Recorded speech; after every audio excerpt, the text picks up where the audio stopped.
Nós te agradecemos pela vida, te agradecemos pela saúde, te agradecemos pela oportunidade de mais um sábado estarmos aqui na tua casa para te honrar, para te louvar e te agradecer por tudo que o Senhor tem feito por nós. Obrigada pela vida de todos que estão aqui nesta manhã, Pai. E que cada um que está aqui na tua casa sinta no coração a tua presença e o calor do Espírito Santo.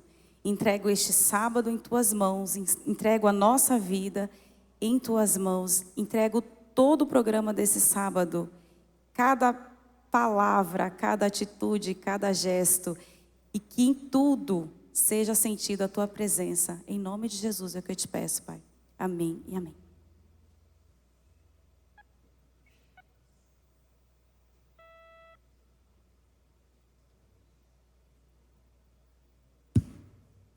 E eu te convido a ficar em pé neste momento para cantarmos o hino de número 316 do Inário Adventista, Achei um Grande Amigo.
Podem se sentar.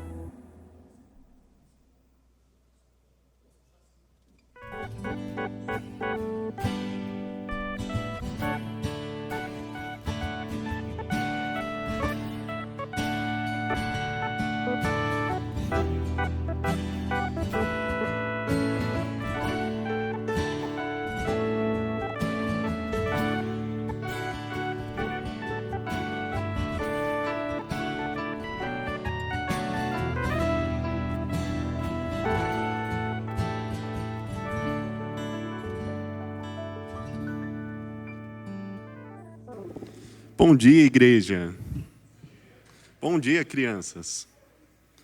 Hoje eu vim aqui contar uma história para vocês sobre uma das historinhas de Jesus, que seria no Monte Sião. Essa historinha, quando que Jesus ele estava pregando para uma multidão. Imagina uma multidão bem grande, tipo aqui, ó, só que um pouquinho mais, mas já imagina essa igreja toda cheia. É muita gente, né? Jesus estava pregando e pregou tanto que as pessoas começaram a sentir fome. Imagina quando você está na escola e você está na aula e você está com muita fome. Já aconteceu isso com vocês? Nunca aconteceu isso com você? Mentira. Mas vou confiar. Jesus estava... Nisso daí, Jesus foi falar com seus amigos, que seriam os discípulos, e perguntou: vocês terem alguma comida? Nisso daí, os discípulos falaram: a gente tem, só que não é para todo esse povo. Será que a gente consegue encontrar alguém aqui? Nisso daí, apareceu um jovenzinho, igualzinho vocês, com uma cesta, com 5 pães e 2 peixes. Nisso daí, vocês podem pensar, será que era o suficiente para toda aquela multidão? Você não acha? Você acha que era o suficiente? Eu não acho, sendo bem sincero. Nisso daí, Jesus deve ter agradecido o jovem. Ele pegou os pães, foi por um canto, pediu para cada um sentar na grama, em grupos de 50 e 100, e foi agradecer ao Pai pelo pão dado e pelo peixe. Nisso daí ele foi entregando para os discípulos, e o que era pouco, para mim era pouco, não sei para vocês, né? Teve um que falou que não era tão pouco. Nisso daí foi multiplicando e conseguiu entregar para todo o povo. O que essa história nos ensina? Essa história nos ensina que mesmo a gente tendo poucas coisas a oferecer a Deus, que a gente pode achar que é pouco, por exemplo, uma obediência, talvez ir para a igreja, esse tipo de coisa, isso é o suficiente para Deus, para a gente ter uma adoração sincera a Ele. Que a gente pode entregar nossa obediência, que pode ser muito para Ele, e Ele pode multiplicar isso com a nossa vida, transformando pessoas. Vamos fazer a oração? Posição para a oração. Pai, agradecemos pela vida, pela saúde e por tudo mais. Senhor, que assim como esse jovem que se pôs a entregar os peixes e os pães, que a gente seja que nem ele, que a gente seja disposto o tempo inteiro para poder entregar o que para nós pode ser pouco, que para Ti você possa multiplicar, que isso já é o suficiente para Ti. E, Senhor, que esse sábado seja abençoado. Em nome de Jesus, amém. Agora, voltar para os pais agora.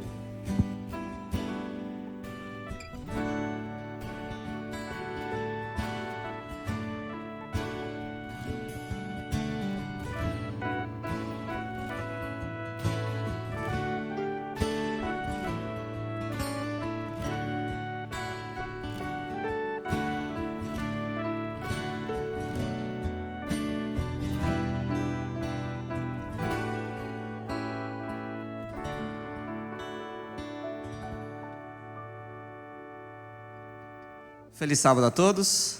E eu queria destacar um ponto um pouquinho diferente em relação à oferta. Não vou ficar pegando exatamente nesse ponto de dinheiro, mas eu queria trazer um texto que a nossa irmã Ellen White ela traz no livro Testemunhos Seletos, no volume 1, na página, ou melhor, no capítulo 73, ela traz o seguinte, e a gente fica buscando sempre qual é o segredo da felicidade, como a gente pode ser feliz, a gente busca de várias maneiras isso, né? Eu acho que um dos grandes objetivos da vida é esse, né? Buscarmos a felicidade. E nesse trecho ela traz um fragmento de como nós podemos ser felizes. Eu queria compartilhar com você nesse momento. No plano da salvação, a sabedoria divina designou a lei da ação e reação, tornando a obra de beneficência em todos os seus ramos duplamente bendita. Aquele velho toma lá da cá, aquela situação do você faz por merecer, aquela troca da vida, duplamente bendita. O que dá aos necessitados beneficia a outros, e é ele próprio beneficiado em grau ainda maior. Deus poderia haver conseguido seu objetivo na salvação dos pecadores sem o auxílio do homem. Sabia, porém, que o homem não podia ser feliz sem desempenhar uma parte na grande obra em que cultivaria a abnegação e a beneficência. O homem não poderia ser feliz se ele não ajudasse o seu próximo. O homem não seria feliz se ele não tivesse a oportunidade de compartilhar um pouco com o outro. E um pouco não significa dinheiro. Um pouco pode ser tempo. Um pouco pode ser o seu ouvido. Um pouco pode ser a sua atenção para alguém que está precisando. Não é só sobre dinheiro. Nós aqui vamos fazer isso porque não dá para você colocar o seu tempo aqui dentro da caixa do gasofilácio. Você vai poder fazer isso com as suas ofertas. Mas na sua vida, em outros momentos, você vai poder fazer de outras maneiras. Então, fica aqui um conselho, uma dica. Uma parte da felicidade está em você poder ajudar outras pessoas de várias formas. E assim, como a gente falou, da via de mão dupla, você ajuda, você faz algo por outro e Deus te traz algo muito maior na sua vida. Não sei o que vai ser, não sei se recursos financeiros, não sei se felicidade, não sei se, enfim, é com Ele. Mas que nós possamos fazer a nossa parte. Nesse momento nós temos aqui a oportunidade de ofertar. Você pode vir de onde você estiver, temos 3 gasofilácios, lá em cima você também tem uma igrejinha, que você pode fazer a sua doação. Você também tem o QR Code, que foi apontado aqui, e o QR Code eu vou pedir uma gentileza. Antes de você apontar para o QR Code, você abre o aplicativo do seu banco, vai na área de Pix ou de transferências, e aí sim você coloca QR Code e aponta para essa imagem, tá bom? Senão não funciona. Se for direto na câmera não vai funcionar. Então abre o banco, coloca as informações lá bonitinho, aponta e aí você consegue fazer. Se desaparecer aqui, você não deu tempo de fazer, a internet não está daquele jeito, você tem aqui também na frente de vocês um QR Code que está aí nos bancos. Você também pode usar dessa forma. Também tem o 7Me, que você pode entrar e fazer a sua doação. E se você colocar o final 0,7 centavos, você faz uma doação diretamente para a igreja, tá bom? Então, estejam à vontade, vai tocar música, os diáconos daqui a pouco vão vir recolher, mas que Deus abençoe cada um de vocês. Amém.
Te convido a ficar em pé nesse momento, para cantarmos o hino de número 471, porque Ele vive.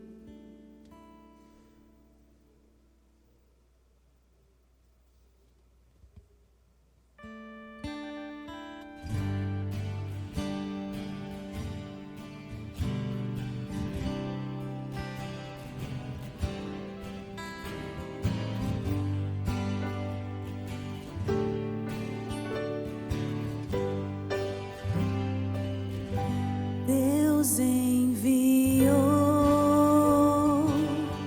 seu Filho amado para sofrer.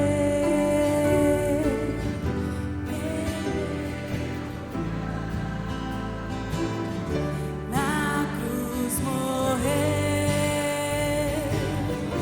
mas vivo agora está, pois ressurgiu e para sempre.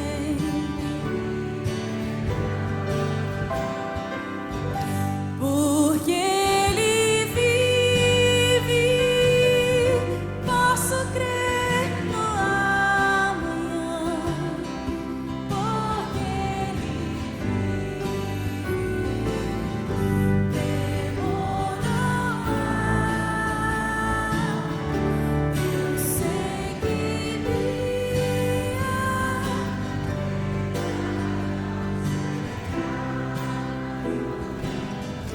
pois meu futuro em Suas mãos agora está. Quão grato é.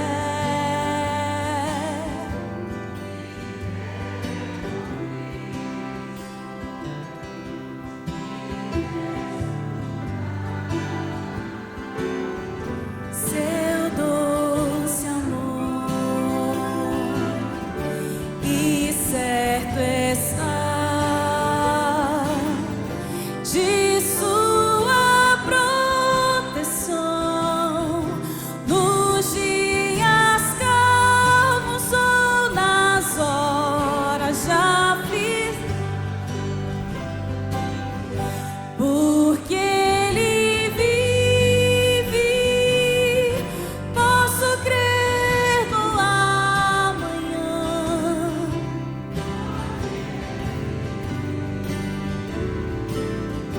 Temor não há, eu sei que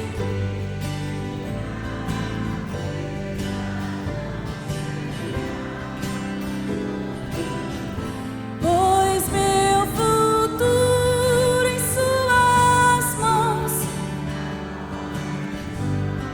Eu queria ouvir só as mulheres. E quando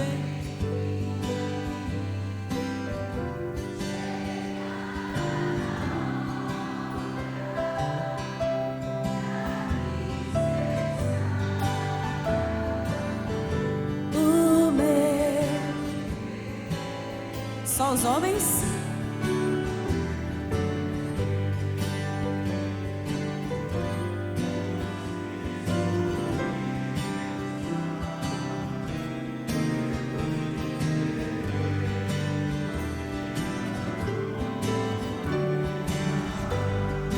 Todos.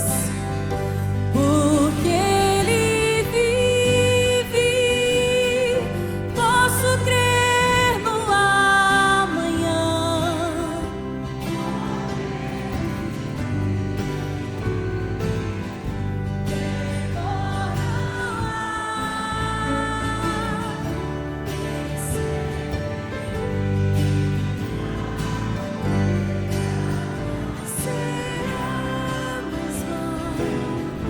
Pois meu futuro em Suas mãos agora está.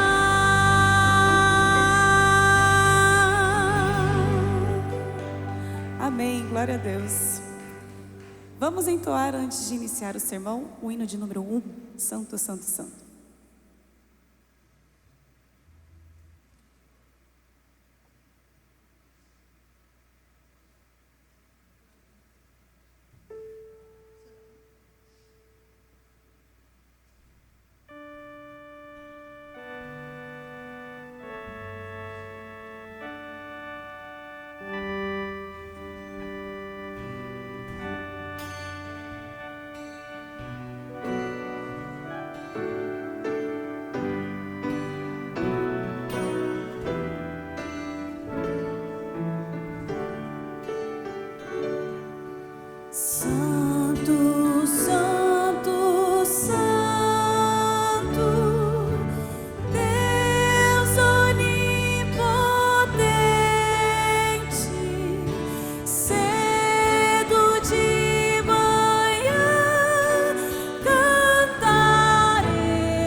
Vamos orar.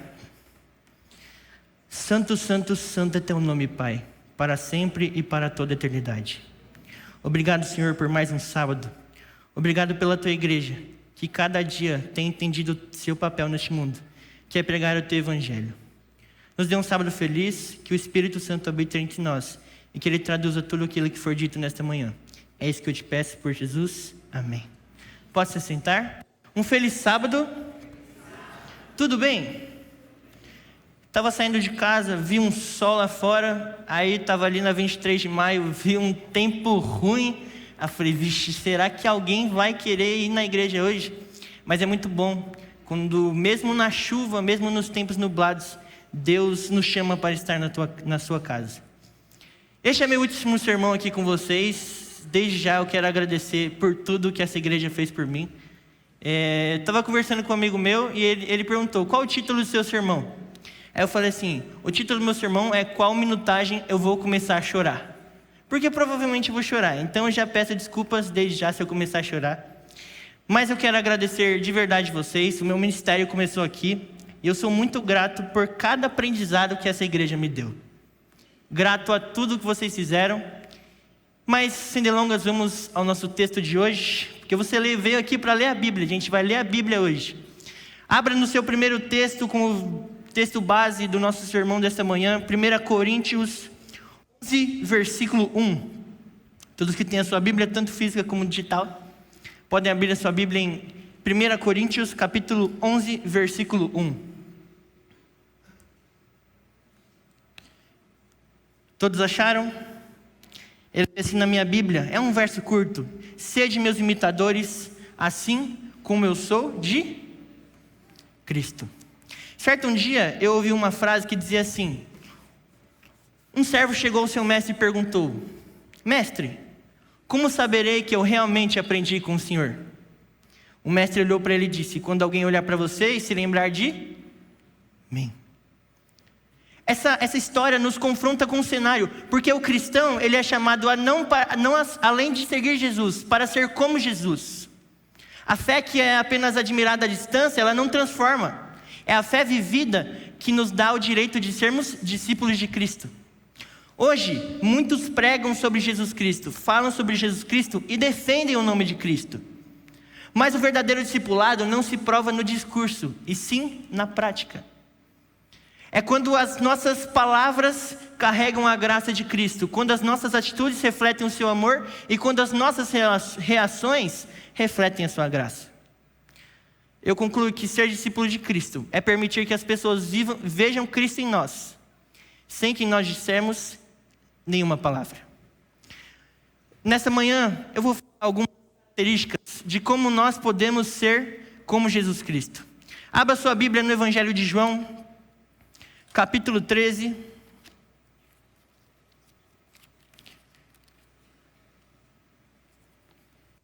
Versículo 34 e 35. Se nós queremos ser como Jesus, a primeira característica que temos que ter é ser amáveis, como Jesus foi. João 13, versículo 34 diz assim, novo mandamento vos dou, que vos ameis uns aos outros, assim como eu vos amei. Que também vos ameis uns aos outros. Nisto conhecerão todos que são meus discípulos, se tiverdes amor uns para com os outros. Uma vez, eu gosto muito de histórias, e eu gosto muito de pesquisar histórias, e eu vi a história do Rafael. Rafael, ele era um jovem, bonito, simpático, e ele gostava muito de ir à igreja. Todo sábado ele estava na igreja com a Bíblia debaixo do braço. Ele pregava sobre graça, pregava sobre amor, pregava sobre o perdão de Jesus. As pessoas o admiravam, porque ele pregava muito bem sobre aqueles temas.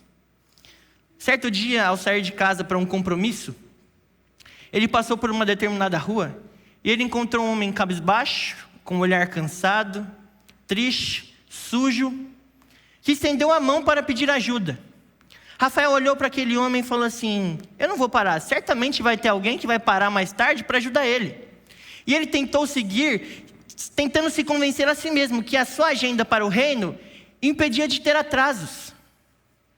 O tempo passou, e uma irmã veio até aquele irmão, que estava na rua, uma irmã chamada Esther. Ela não entendia sobre as doutrinas profundas, nem tinha cargo importante na igreja, enfim, ninguém via ela.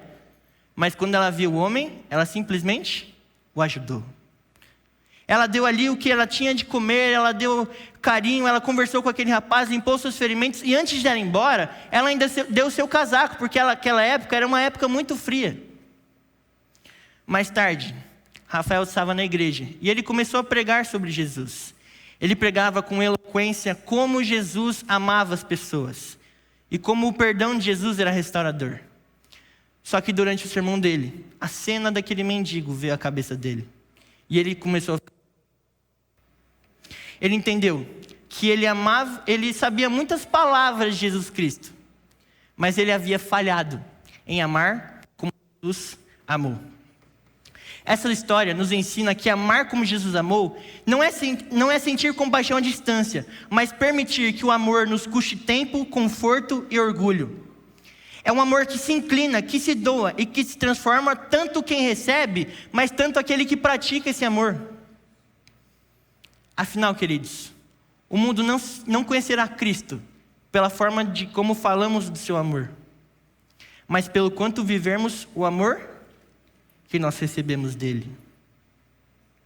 Jesus amou sem escolher pessoas, sem impor condições e sem esperar o retorno. Ele amou pecadores, amou rejeitados, traidores e até os seus inimigos. Abra sua Bíblia comigo lá no Evangelho de Lucas, capítulo 23, versículo 33.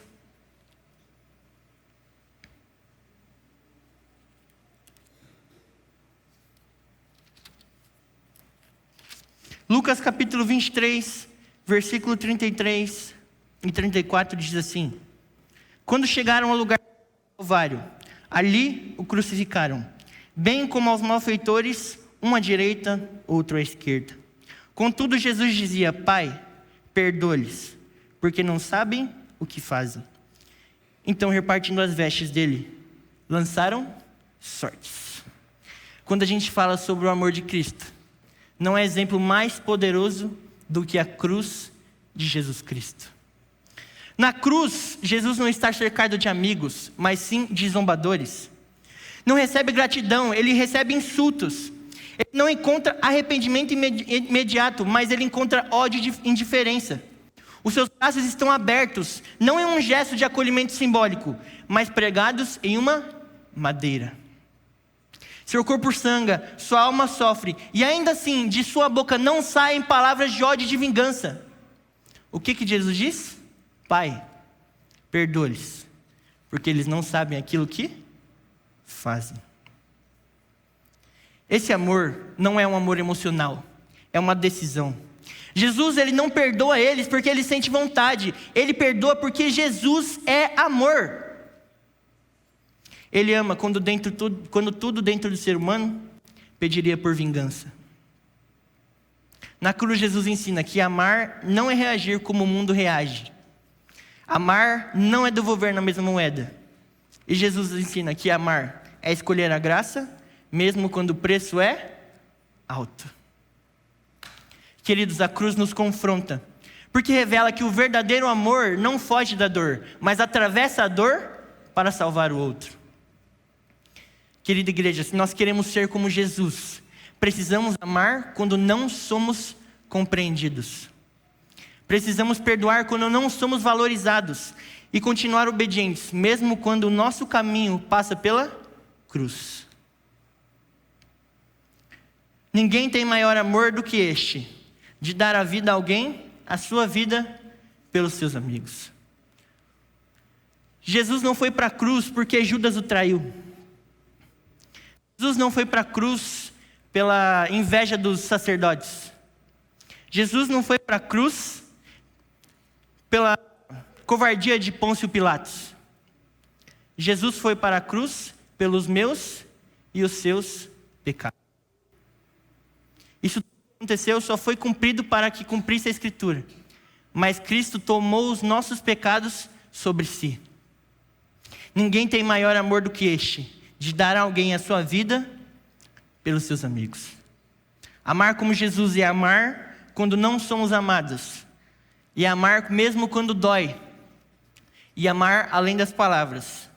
Com atitudes.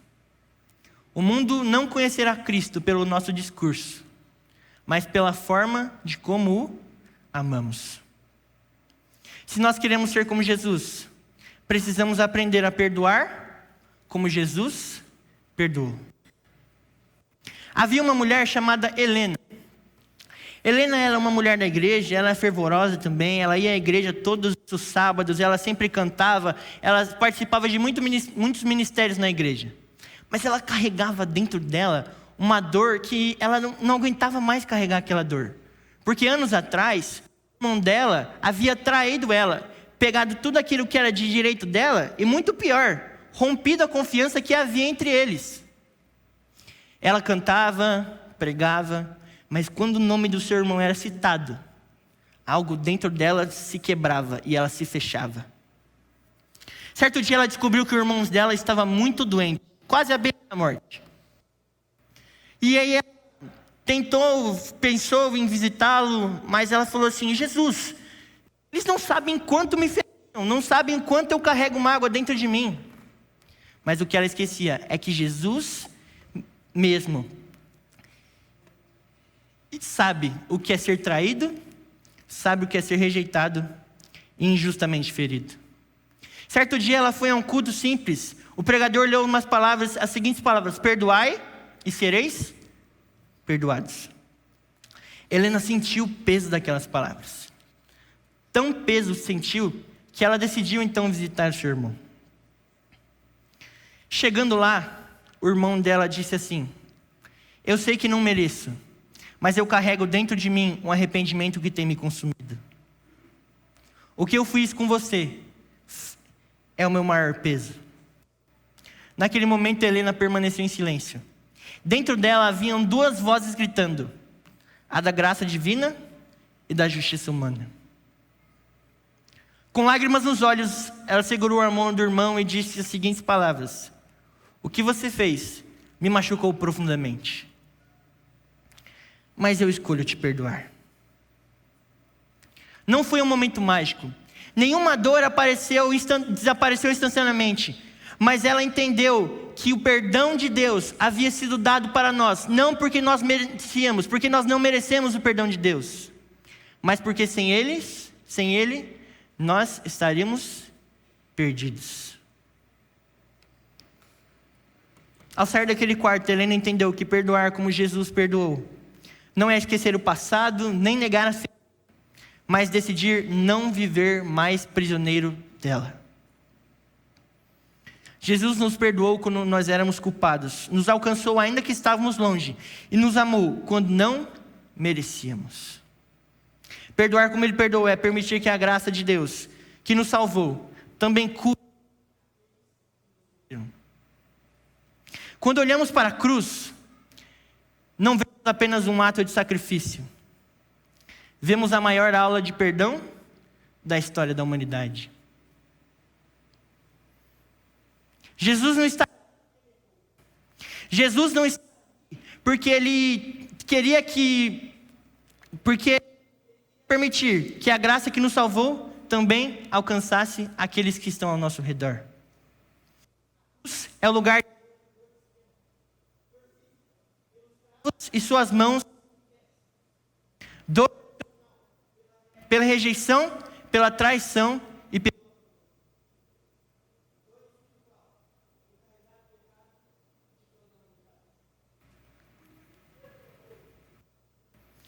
É exatamente nesse quando qualquer ser humano clamaria por justiça ou vingança, Jesus surgiu à terra com uma simples frase: porque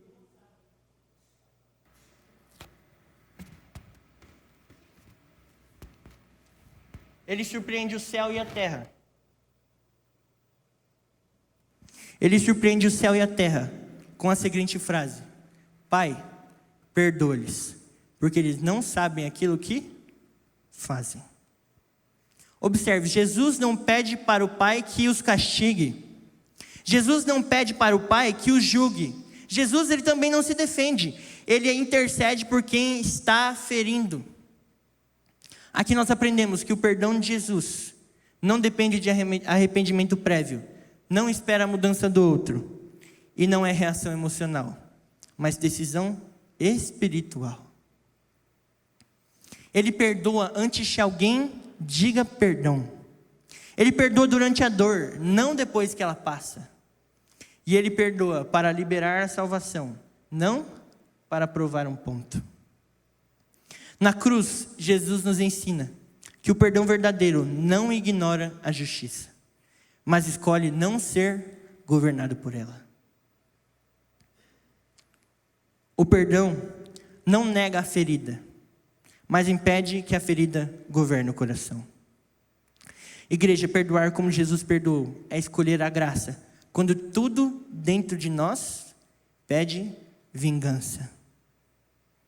É orar por quem nos feriu e é liberar quem nos machucou, mesmo quando nós não ouvimos um pedido de desculpas. A cruz, queridos, nos confronta porque revela que não há cristianismo sem perdão. Quem foi perdoado na cruz precisa aprender a perdoar a sombra dela. Queridos, se Jesus nos perdoou, e se Jesus perdoou com as mãos, com cravos em suas mãos, quem somos nós para reter perdão com as mãos livres? Na cruz, Jesus perdoou quem o feriu, zombou e crucificou. Porque perdoar como Jesus é libertar o coração da amargura, quebrar cadeias emocionais e espirituais, e é escolher a graça em vez do ressentimento. Quem se recusa a perdoar se torna prisioneiro da própria dor. Abra sua Bíblia no texto de Marcos, capítulo 10, versículo 45.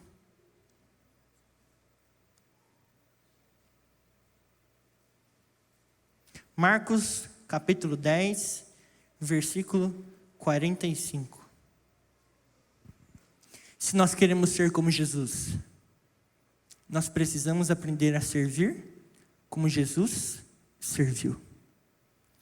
Marcos, capítulo 10, verso 45 diz o seguinte: pois o Filho do Homem não veio para ser servido, mas para servir e dar a sua vida em resgate de muitos. Havia um jovem chamado André. André, ele sonhava em fazer algo grande para Deus. Ele sempre orava: Deus, usa-me de forma extraordinária. André servia na igreja, participava de tudo que você pode imaginar, André participava. Mas dentro do seu coração, ele só esperava aplausos, elogios e posições de destaque. Quando ninguém percebia o seu esforço, André ficava triste. Ele pensava que ele não estava sendo valorizado. Certo dia após um culto, houve um problema tanto quanto constrangedor. Um idoso da igreja, chamado seu Joaquim, passou mal no fundo da igreja. Não era algo grave, mas ele precisava de uma ajuda imediata. Enquanto muitos olhavam de longe, alguns preocupados em não perder compromissos, André também hesitou. Pensou: alguém mais preparado vai ajudar. Afinal, aquilo não parecia ser algo importante para o ministério que André sonhava. André observava a distância, enquanto uma simples mulher, nome Marta, ela cuidava da limpeza da igreja. Ninguém a via. Mas de repente, André, ao olhar, lembrou-se de Jesus, ajoelhado diante dos discípulos, lavando seus pés sujos. Naquela noite, André entendeu que servir como Jesus serviu não é fazer coisas grandiosas para ser visto, mas fazer coisas simples, com um coração cheio de amor. Dias depois, André mudou a sua postura. Começou a ajudar sem esperar elogios, a servir onde ninguém queria, a se importar com pessoas que não tinham como retribuir de volta a ajuda para ele. E foi ali, nos bastidores da fé, que ele descobriu uma verdade profunda. Quem serve como Jesus não busca posição, não procura aplausos, mas reflete o coração do Mestre. Vamos voltar para João capítulo 13, onde nós temos uma das histórias mais confrontadoras da Bíblia. João capítulo 13, eu leio do verso 1, diz o seguinte: Ora, antes da festa da Páscoa, sabendo Jesus que era chegada a sua hora de passar deste mundo para o Pai, tendo amado os seus que estavam no mundo, amou-os até o fim. Durante a ceia, tendo já o diabo posto no coração de Judas Iscariotes, filho de Simão, que traísse a Jesus, sabendo que este o Pai tudo confiara às suas mãos, e que ele viera de Deus e voltava para Deus. Levantou-se da ceia, tirou a vestimenta de cima, e tomando uma toalha, cingiu-se com ela. Depois, deitou a água na bacia, e passou a lavar os pés dos discípulos, e a enxugar-los com a toalha com que estava cingido. Poucas cenas, como eu falei, da Bíblia são tão confrontadoras como essa. Jesus, ele sabia quem ele era, ele sabia de onde ele veio e para onde ele estava indo. Mas Jesus resumiu o serviço em uma palavra: amor. O Rei da Glória, mesmo quando ele podia exigir honra, ele se levanta da mesa, tira o manto, pega uma toalha e se ajoelha. O mestre assume a posição do menor. O Senhor toma o lugar do servo. E aquele que é digno de glória escolhe o chão. Mas os pés que Jesus estava lavando naqueles momentos não eram pés limpos. Eram pés sujos, de estradas, mas muito além de estradas e poeiras. Eram pés que continham falhas. Ali estavam os pés daqueles que fugiriam dele em poucas horas. Ali estavam os pés daquele que o negaria. E ali também estavam os pés de Judas, a qual naquela ocasião já havia decidido trair Jesus. Mas o impressionante é que mesmo Jesus sabendo dessas coisas, ele não pula ninguém. Ele não pergunta: você vai ser fiel até o fim a mim? Não. Ele simplesmente serve. Nós aprendemos nesse gesto que o serviço não depende do comportamento do outro. Não escolhe pessoas, mas principalmente não busca reconhecimento. Pedro resiste, porque o orgulho sempre está em humildade. No verso 6 ele diz assim: aproximou-se, pois, Simão Pedro. Ele disse: Senhor, tu lavas os pés a mim? Respondeu-lhe Jesus: o que eu faço não o sabes agora, cumpri-lo-á depois. Disse-lhe Pedro: nunca lavarás meus pés. Respondeu-lhe Jesus: se eu não te lavar, não tens parte comigo. Você percebe que Pedro ele resiste, porque o orgulho sempre estranha a humildade. Mas Jesus deixa claro para Pedro: se eu não te lavar, tu não tens parte comigo. É como se Jesus dissesse para cada um de nós, mas principalmente para Pedro naquele momento: quem não aprende a servir, ainda não entendeu a lógica do reino de Deus. Aqui nós aprendemos que servir como Jesus é fazer aquilo que ninguém quer fazer, é assumir tarefas invisíveis e é amar em atitudes simples, mas profundas. Ao lavar os pés, Jesus está dizendo sem palavras: no meu reino, grandeza não está em quem manda, mas em quem se ajoelha. Depois de lavar os pés, Jesus conclui com um chamado direto. A partir do versículo 12. Depois de ter-lhe lavado os pés, tomou as vestes e voltando à mesa perguntou-lhes: compreendeis o que eu vos fiz? Vós me chamais o mestre e o senhor e dizeis bem, porque eu o sou. Ora, se eu sendo senhor e mestre vos lavei os pés, também vos deveis lavar os pés uns dos outros.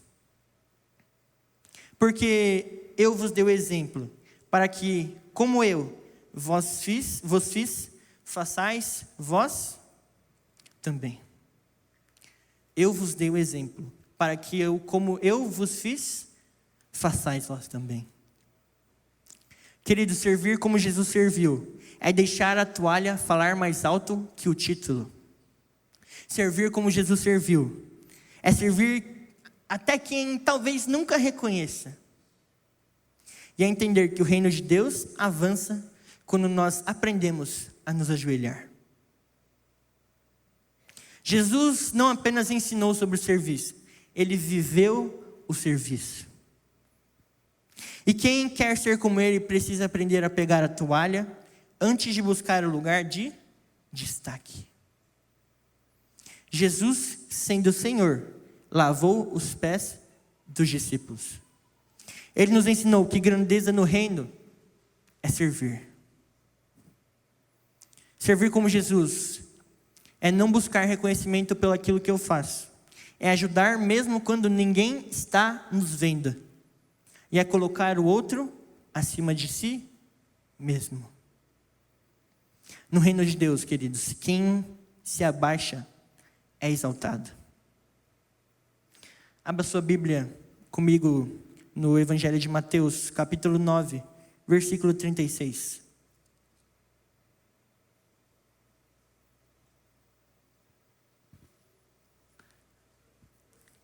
Mateus, capítulo 9, versículo 36, diz assim: vendo ele as multidões e enfermidades, vendo ele as multidões, compadeceu-se delas, porque estavam aflitas, exaustas como ovelhas que não têm pastor.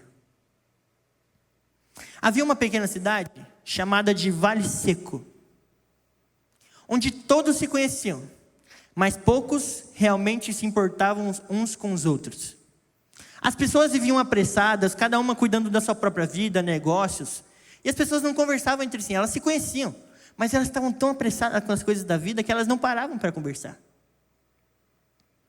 Na estrada, perto da cidade, sentava-se todos os dias um homem chamado Elias. Ele era conhecido pelas pessoas como o mendigo. Ninguém sabia a sua história, mas apenas desviavam o olhar quando se encontravam com ele. Certa manhã, a cidade estava movimentada porque estava havendo um evento religioso naquele dia. Pessoas bem vestidas enchiam as ruas, carregando bíblias e conversando sobre fé. Muitos passavam por Elias. Alguns até sentiam pena, mas quase ninguém parava. Pensavam, não posso ajudar a todos. Ou ele deve estar assim por causa das próprias escolhas que ele fez. E a indiferença se tornara algo normal. Entre a multidão havia Ana, uma mulher simples, carregando compras e preocupações na sua cabeça e no seu coração. Ela também estava atrasada, também tinha seus problemas, mas ao passar por Elias, alguma coisa falou com ela: eu preciso parar. Ela não viu apenas um homem sujo e faminto, viu olhos cansados, cheios de solidão. Sentou-se ao lado dele e perguntou o que ninguém havia perguntado: qual o seu nome? Elias se espantou. Elias naquele momento começou a chorar. Ninguém nunca havia perguntado o nome dele. E com uma voz trêmula, respondeu e pouco a pouco começou a contar a sua história. Falou da família que perdeu, do trabalho que se foi, das escolhas erradas e das portas que se fecharam para ele. Ana ouviu sem pressa. Não interrompeu, ela não julgou, apenas ouviu. Depois da conversa, ela ainda dividiu o seu alimento que ela iria comer naquele dia.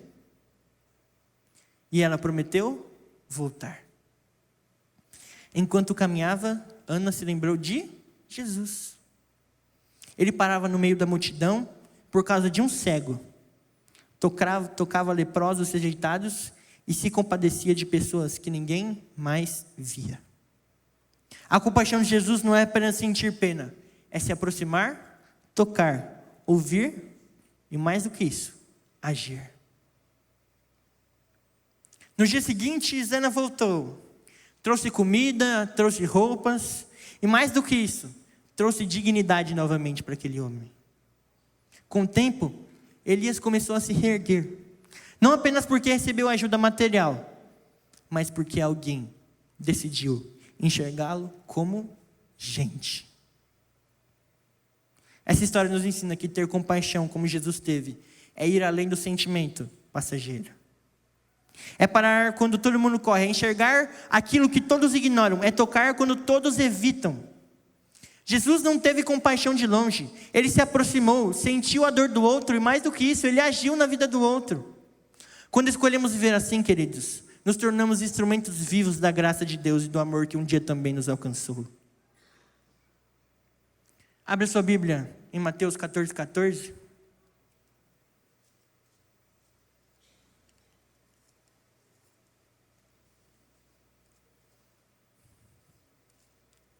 Mateus capítulo 14, versículo 14.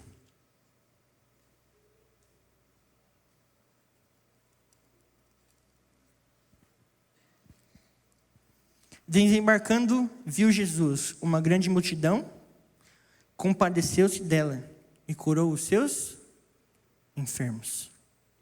A Bíblia diz que Jesus, ao ver uma grande multidão, Jesus teve compaixão dela. Antes do milagre acontecer, algo já havia se movido no coração de Cristo. Jesus não vê apenas uma multidão numerosa, ele vê pessoas cansadas, famintas, frágeis, necessitadas. Enquanto os discípulos enxergam um problema, Jesus enxerga uma responsabilidade. Eu preciso fazer alguma coisa. Os discípulos então sugerem algo lógico. Despede a multidão para que nós vamos comprar alimento então. Mas Jesus responde com algo que nasce da compaixão dele. Dá-lhe-vos de comer. Dá-lhe-vos de comer. A compaixão de Cristo, queridos, não transfere o problema. Ela se envolve. Ele não manda embora quem tem necessidade. Ele não ignora a fome dizendo que isso não é espiritual. Para ele, necessidade física também importa. A compaixão de Jesus não transfere o problema. Ela resolve o problema. Jesus poderia naquele momento criar pão do nada. Mas ele escolhe começar com o pouco que alguém entrega. 5 pães e 2 peixinhos. Isso nos ensina que a compaixão de Cristo não espera abundância para agir. Começa com o que há disponível.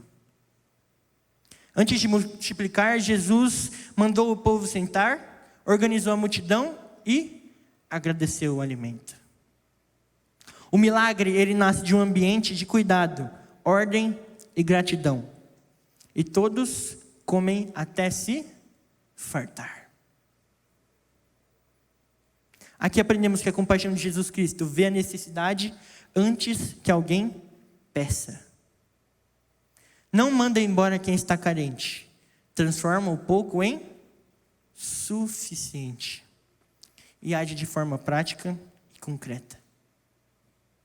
A compaixão de Jesus não foi apenas um sentimento no coração, foi uma ação em suas mãos. Ele sentiu, se envolveu e supriu a necessidade daquelas pessoas. Queridos, ter compaixão como Jesus é parar para perceber a fome, a dor e a carência das pessoas ao nosso redor. É entender que não podemos mandar embora quem colocou diante de nós. Enquanto alguns perguntam, quem vai resolver esse problema? Jesus pergunta, o que você tem para me oferecer? O que você tem nas suas mãos? A compaixão verdadeira não pergunta se é possível, pergunta se é necessário. E quando a compaixão encontra fé, é aí que o milagre acontece. Porque onde há compaixão, Deus sempre age. Jesus não via multidões, ele via pessoas. Onde havia dor, ele sentia. Onde havia necessidade, ele agia. Porque ter compaixão como Jesus é olhar além da aparência física. É olhar para as nossas necessidades. Ter compaixão como Jesus é sentir a dor do outro como se fosse nossa dor. E ter compaixão como Jesus é ser resposta de Deus para aqueles que sofrem. A compaixão move o coração de Deus e transforma realidades. Abra sua Bíblia comigo no livro de Filipenses, capítulo 2, versículo 8.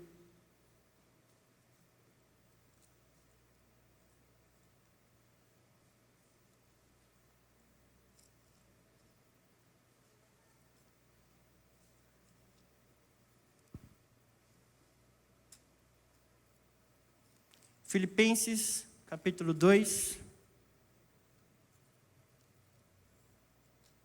versículo 8.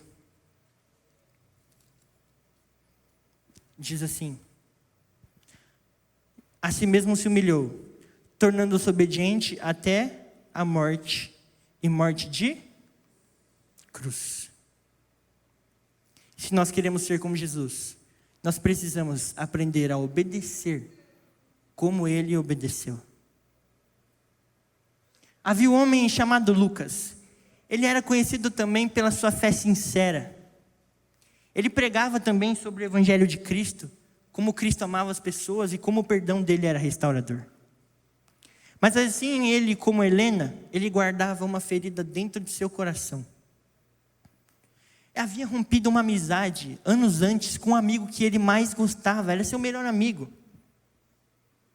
Mas ele, quando Deus falava assim: Lucas, vai lá resolver o problema com seu amigo? Ele falava: não, isso não pode ser de Jesus. Não, esse pensamento não pode ser de Jesus. Porque senão não traria dor para mim. Esse pensamento não pode ser de Jesus. Certa vez, Lucas sentiu um forte desejo no coração de visitar esse amigo.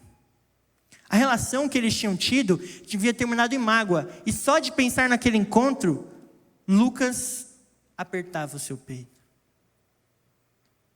Naquela mesma noite, lendo as Escrituras, ele deparou-se com a cena de Jesus no Getsemane.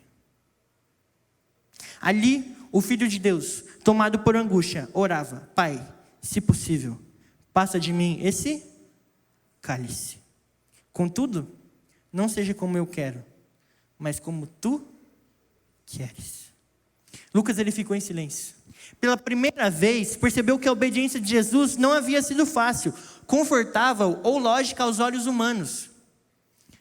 Foi uma obediência que custou lágrimas, suor e, por fim, a própria vida. Naquela mesma noite, Lucas decidiu obedecer. Mesmo com medo, ele foi em encontro do amigo antigo. Não sabia como ele seria recebido, nem se haveria reconciliação com ele. Mas ele foi. Ele sabia apenas que ele precisava obedecer. A conversa com ele foi difícil. Pela primeira vez, percebeu que a obediência de Jesus não havia sido fácil. E tentou por experiência própria. A conversa foi difícil, cheia de silêncios e lembranças dolorosas. Mas naquele momento, algo dentro de Lucas foi curado. Não apenas a relação, mas dentro do próprio Lucas. A obediência não mudou apenas a situação, mudou o coração dele. Ao voltar para casa, Lucas entendeu uma verdade profunda. Obedecer como Jesus obedeceu não é fazer a vontade de Deus apenas quando ela é agradável, mas permanecer fiel, mesmo quando ela nos leva à cruz. Em Mateus 26, versículo 36 ao 46, se você quiser abrir a sua Bíblia, Mateus 26,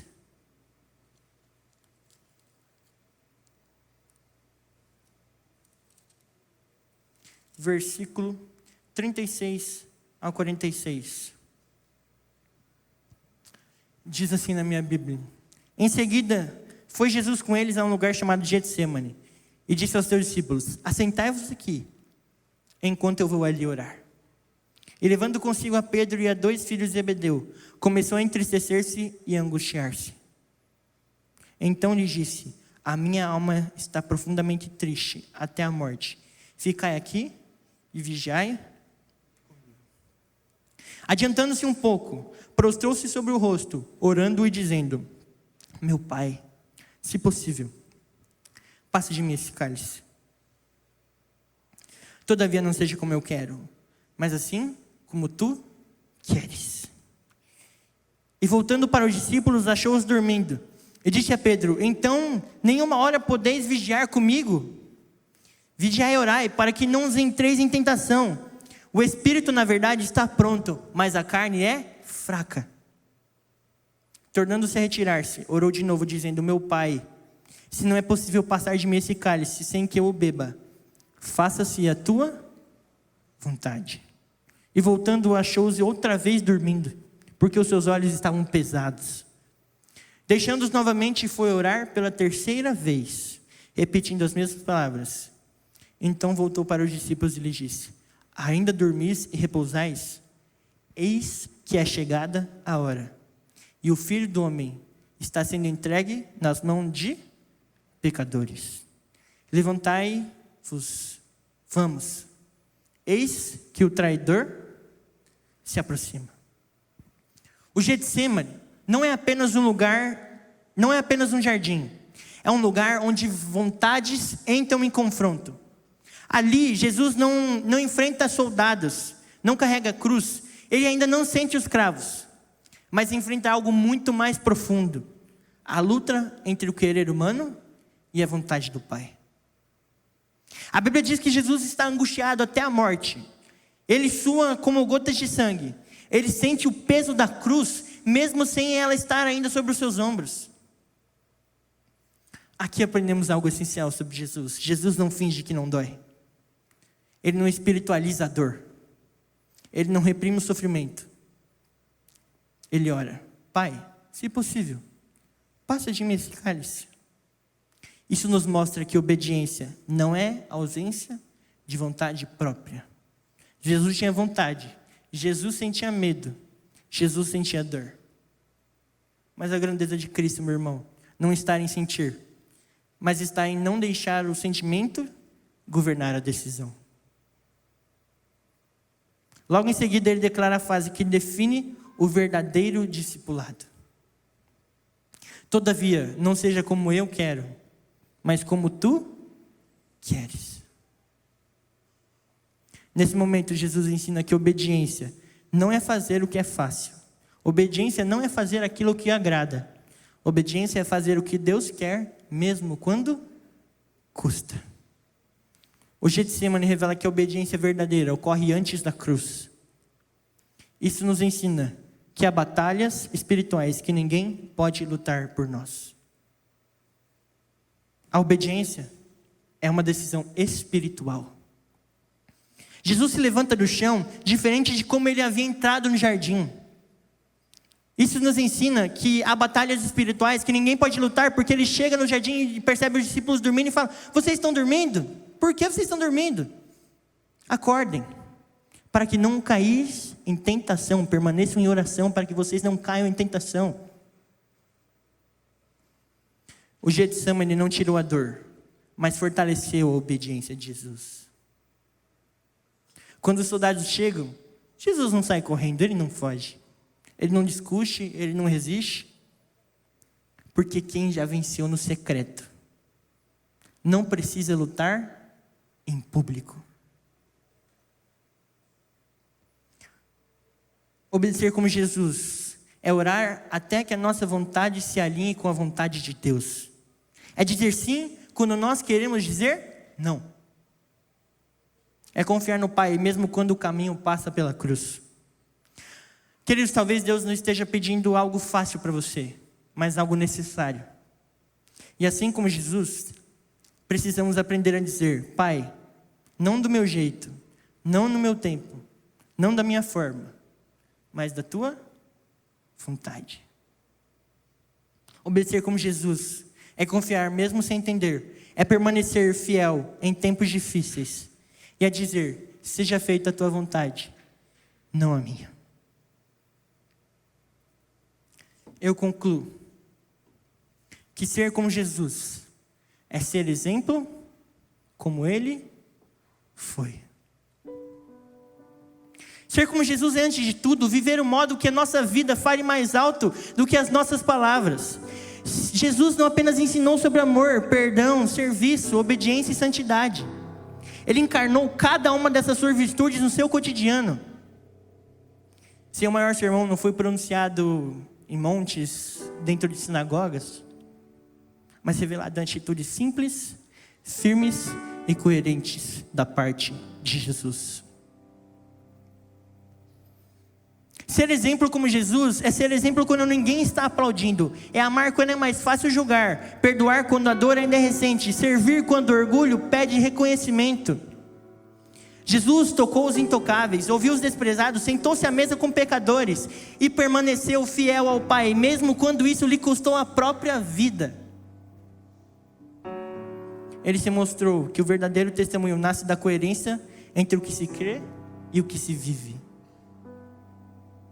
Ser exemplo como Jesus é permitir que os outros vejam Cristo refletido em nós.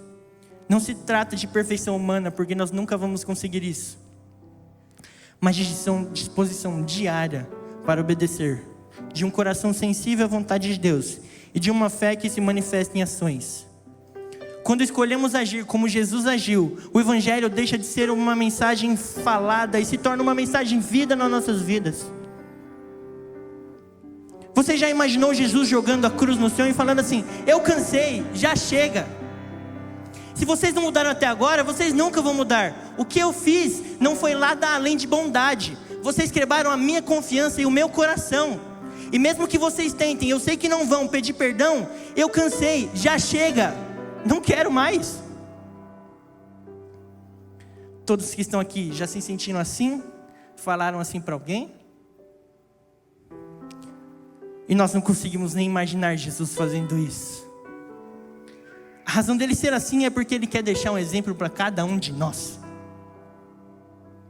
Ele não quer apenas te levar em amor, ele quer transformar em amor. Pode colocar na tela aí para mim, essa história é impressionante e com ela eu quero finalizar. Dietrich Bonhoeffer, ele escreveu esse livro aqui, chamado O Discipulado. Ele era um pastor luterano alemão e viveu durante a ascensão do nazismo. Quando Hitler chegou ao poder, grande parte da igreja alemã escolheu o caminho mais confortável. Qual era o caminho mais confortável? Adaptar o evangelho ao regime, silenciar diante da justiça, preservar templos, cargos e privilégios. Bonhoeffer fez o caminho oposto. Ele denunciou publicamente a idolatria política do nazismo. Afirmou que uma igreja que não defende os judeus não pode ser chamada de igreja de Cristo. Ajudou a fundar um seminário clandestino para formar pastores que não se curvariam perante o Estado. Um tempo depois, esse seminário foi fechado pelo governo. Muitos de seus alunos foram perseguidos. Alguns até morreram. Bonhoeffer teve oportunidades reais de escapar. Amigos o levaram para fora dos Estados Unidos pouco antes da guerra se intensificar por lá. Lá ele estava seguro, respeitado e com uma carreira acadêmica brilhante, garantida. Ele tinha tudo o que ele quisesse se ele permanecesse ali. Mas depois de poucas semanas ele tomou uma decisão que não fazia sentido estratégico algum. O que ele fez? Voltou para a Alemanha, no meio da guerra. O motivo que ele deu é brutalmente simples. Não tenho o direito de participar da reconstrução de vida cristã na Alemanha, depois da guerra, se eu não compartilhar agora do sofrimento do meu povo. Ele sabia o risco, ele sabia o custo que aquilo teria. De volta à Alemanha, ele se envolveu na resistência contra Hitler. Foi preso em 1943, passando quase 2 anos em prisões e campos de concentração. Mesmo ali, continuou pastoreando, orando. Ele orava com presos, encorajava guardas, escrevendo cartas que até hoje moldam a teologia cristã. Pouco antes do fim da guerra, em abril de 1945, Bonhoeffer foi enforcado por ordem direta do regime nazista. O médico do campo que presenciou sua execução escreveu depois: nunca vi alguém morrer com tamanha entrega a Deus. Bonhoeffer não pediu que ninguém o imitasse para ser corajoso. inteligente ou radical. Ele viveu de tal maneira que a sua vida apontava para os outros. Agora, olha essa frase. Pode colocar a frase que ele falou nesse livro, o Discipulado. Cristo chama, o discípulo simplesmente o segue. Isso é graça e mandamento unidos em uma coisa só. Só o que crê é obediente.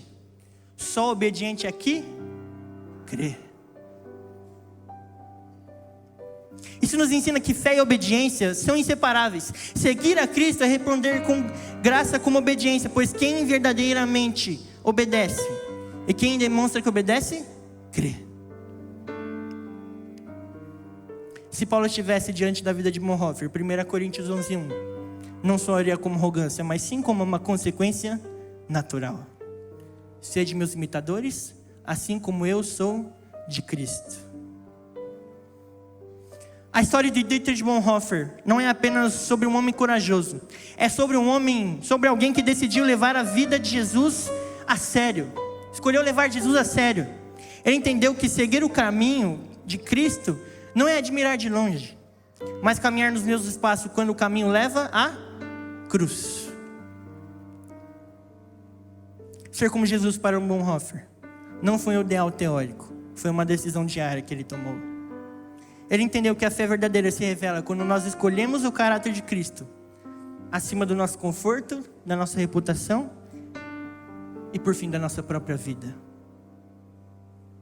Bonhoeffer disse o seguinte no seu livro Discipulado: o discipulado é de graça, mas lhe custará a sua vida.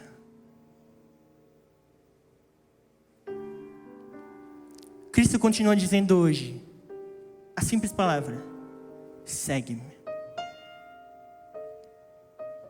Segui-lo significa viver uma fé encarnada que age com justiça, ama com coragem e permanece firme quando o mundo escolhe o caminho oposto. Ele escreveu a seguinte frase: quando Cristo chama um homem, Ele o chama para vir e morrer.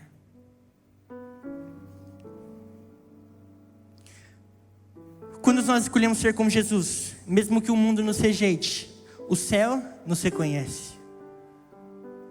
E a nossa vida, como a de Bonhoeffer, se torna um testemunho eterno. Nós precisamos entender, queridos, que não há prejuízo algum em nos entregarmos nas mãos de Deus. Muitos de nós temos vivido dores necessárias na nossa caminhada, porque ainda nós estamos relutando contra aquilo que temos que entregar para Ele, aquilo que Ele nos pediu. E eu estou aqui para te dizer que mais doído e doloroso do que quando Deus te pede alguma coisa é não entregar para Ele aquilo que Ele te pede. Bonhoeffer disse: o discipulado é de graça, mas lhe custará a sua vida. Porque o Evangelho não custa nada, mas exige tudo. Isso nos ensina que, embora a salvação seja um dom gratuito da graça de Deus, seguir Jesus implica em renúncia, compromisso e entrega completa da nossa própria vida todos os dias. A cruz deve ser o modelo do nosso amor. A cruz deve ser o modelo do nosso perdão, do nosso serviço, da nossa compaixão e da nossa obediência. Se a salvação foi lhe oferecida gratuitamente, não viva como se ela não tivesse valor. Jesus chamou apenas para crer nele. Não apenas para crer nele, mas para ser como ele. Ser como Jesus é negar-se a si mesmo, amar como ele amou, obedecer como ele obedeceu e entregar a própria vida nas mãos do Pai. O discipulado pode não custar dinheiro, mas custa nossas vontades, o nosso orgulho e o nosso controle. Hoje o chamado de Cristo ecoa novamente. Ele diz o seguinte: segue-me. Que a nossa resposta não seja apenas com palavras, mas com uma vida transformada e moldada à imagem de Jesus Cristo. A Sara vai cantar agora. Essa música fala muito ao meu coração. Essa música é uma das músicas preferidas da minha vida. ela fala assim: eu não vivo mais eu, Cristo vive em mim. Que essa canção possa se tornar a sua oração no dia de hoje. Já não vivo mais eu, mas Cristo vive em mim. Enquanto ela canta, como um ato de obediência ao nosso Deus, e mostrar para Ele que você quer ser como Ele todos os dias. A gente é adventista, a gente não gosta muito. Eu sei, até entendo, que a gente é assim também. Mas levante de onde você está. Se for da sua vontade, abraça quem está do seu lado. Se for da sua vontade vir aqui na frente, aí é você com Deus. Mas que essa música possa se tornar a sua oração. Não vivo mais eu, Cristo vive em mim. Que Deus te abençoe.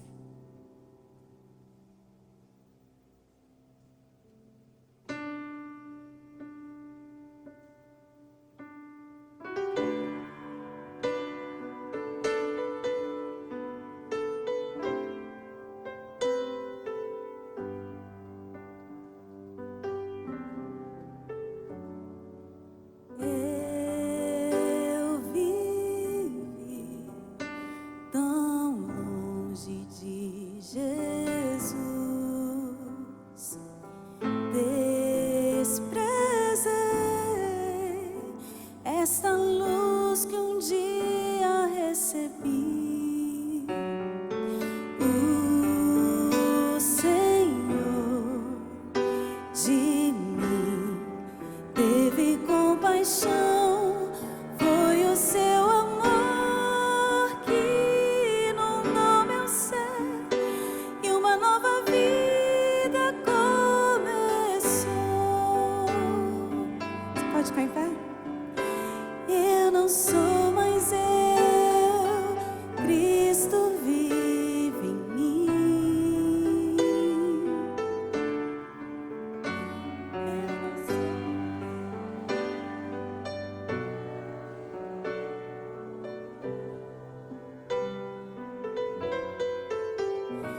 Quando eu encontrei a Jesus, meu rei, um milagre aconteceu. Vivo não mais eu, Cristo vive em mim.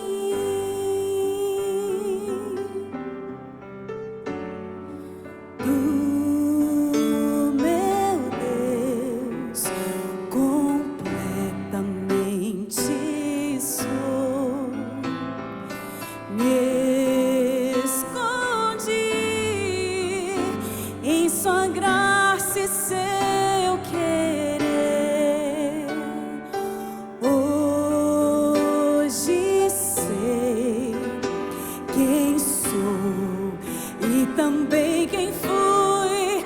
Vivo do amor que me resgatou e lhe rendo glória só Jesus.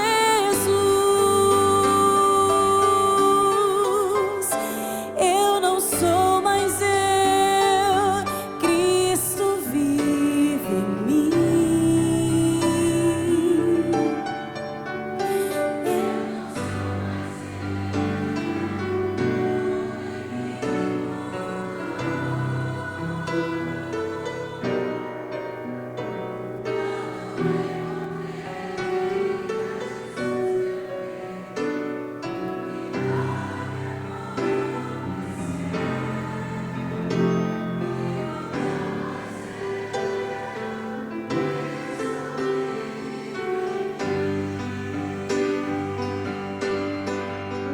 Quem eu era já não sou, o passado já se foi. Vivo agora na alegria do Senhor. Se o pecado me chamar, insistindo em conviver,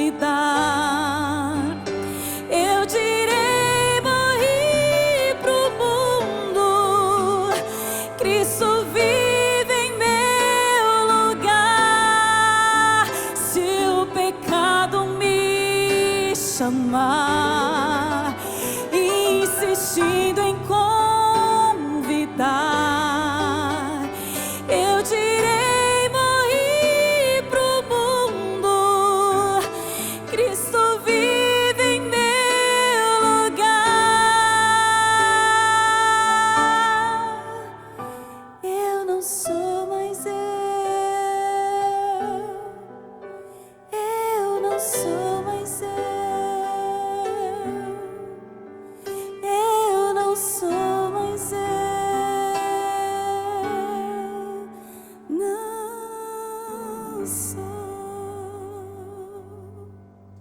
Amém. Eu gosto muito de um verso que fala assim: Jesus está voltando.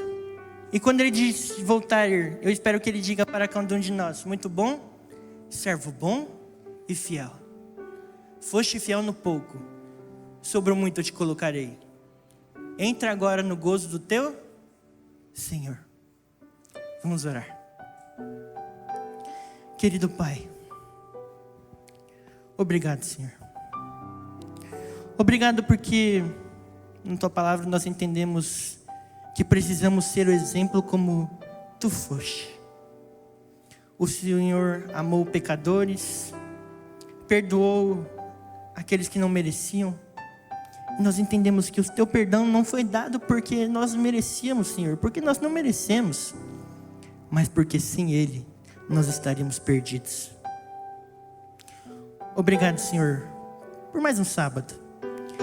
É muito bom a gente poder parar no meio da nossa semana corrida, ter um dia de descanso, para nós estarmos com os nossos amigos na Tua presença. Senhor, nos ajude a cada dia sermos como Tu foste, que nós possamos amar as pessoas, perdoar sempre, servir com humildade no nosso coração, ter compaixão e obedecer. Que o Senhor volte logo para nos buscar, Senhor, por favor. E que assim como Paulo, nós possamos dizer: já não vivo eu, Cristo vive em mim. Abençoe cada família aqui, Senhor, representada. Nos dê um ótimo sábado. Fique conosco. Que Teu Santo Espírito cubra a nossa vida de bênçãos. É isso que nós pedimos, não porque nós merecemos, mas em Teu nome. Amém. Que Deus te abençoe. Um feliz sábado para você.